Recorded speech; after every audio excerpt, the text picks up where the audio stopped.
Hello అండి, welcome to Dharma foundation.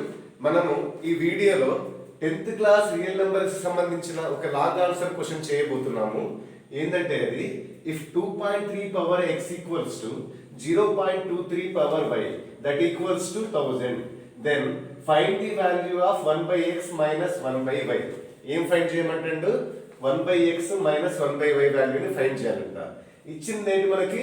2.3 power x equals to 0.23 power y and that equals to 1000 అంట. So ఇచ్చింది మనం రాసుకుందామా? What is given here? Given that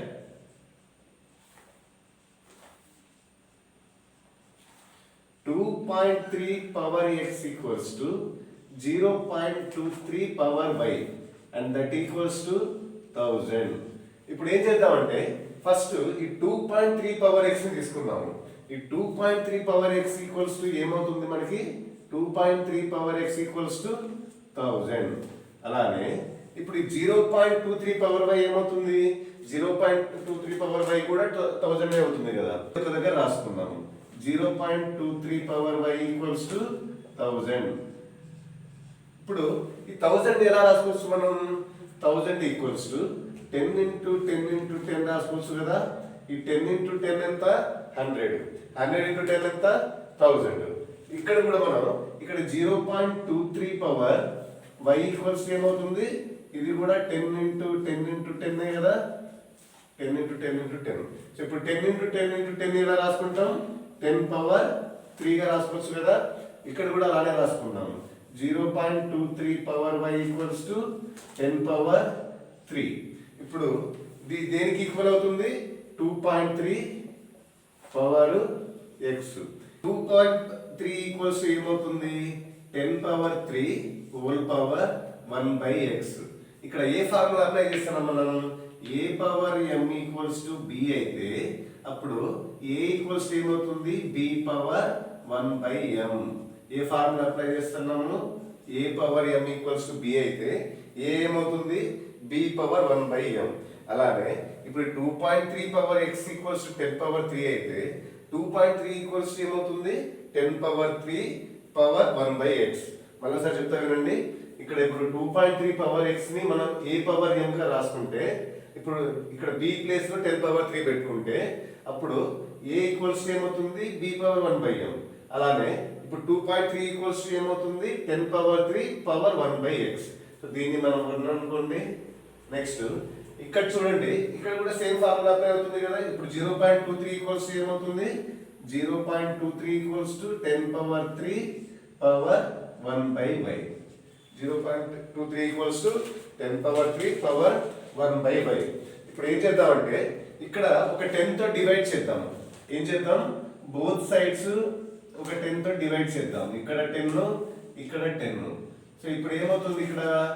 ఇక్కడ left side ఏమవుతుంది? 2.3 అవుతుంది మనకి. అలానే ఇప్పుడు రైట్ సైడ్ ఏమవుతుంది?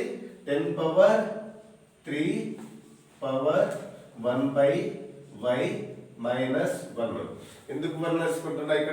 ఇక్కడ ఏ ఫార్ములా అప్లై అవుతుంది? a power m by a power n equals to a power m minus n. ఇప్పుడు దీన్ని 2 అనండి. ఇప్పుడు ఏం చేద్దామంటే ఈ 1, 2 ఈక్వేషన్స్ ని అబ్జర్వ్ చేస్తే ఈక్వేషన్ 1 ఏముంది? 2.3 equals to 10 power 3 power 1/x. Second equation లో ఏముంది? ఇక్కడ లెఫ్ట్ హ్యాండ్ సైడ్ 2.3 ఉంది. రైట్ సైడ్ ఏముంది? 10 power 3 whole power 1/y minus 1. So ఇప్పుడు ఏం చేద్దామంటే మనం ఇప్పుడు it's left hand side equal ఉన్నప్పుడు రైట్ హ్యాండ్ సైడ్ కూడా ఈక్వల్ అవుతాయి కదా. సో రైట్ హ్యాండ్ సైడ్ ని ఈక్వల్ చేద్దాం. ఏంటది? అవి 10 power 3 whole power 1/x equals to 10 power 3 whole power 1/y minus 1 కదా. సో ఇప్పుడు ఏం చేద్దామంటే ఈ బేస్లు సేమ్ ఉన్నప్పుడు పవర్స్ ఏమవుతాయి? పవర్స్ ఈక్వల్ అవుతాయి. ఇక్కడ ఏ ఫార్ములా అప్లై అవుతుంది? a power m equals to a power n అయితే m ఈక్వల్స్ టు n కి ఈక్వల్ అవుతుంది. సో దీన్ని మనం ఎలా రాసుకుంటాం? ఇప్పుడు 3 into 1/x equals to 3 into 1/y minus 1. ఏమవుతుంది? ఇక్కడ 3 into 1/y మైనస్ 1. సో దీన్ని మనం ఇప్పుడు సింప్లిఫై చేద్దాం. 3 ఇంటూ 1/x ఏమవుతుంది?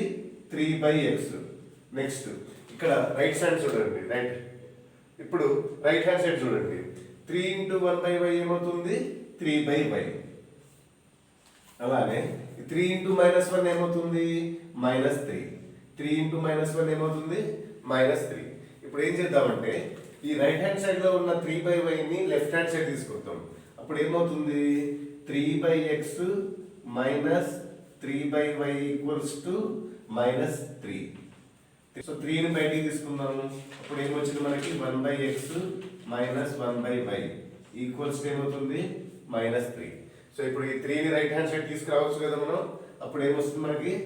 1/x minus 1/y equals to -3/3.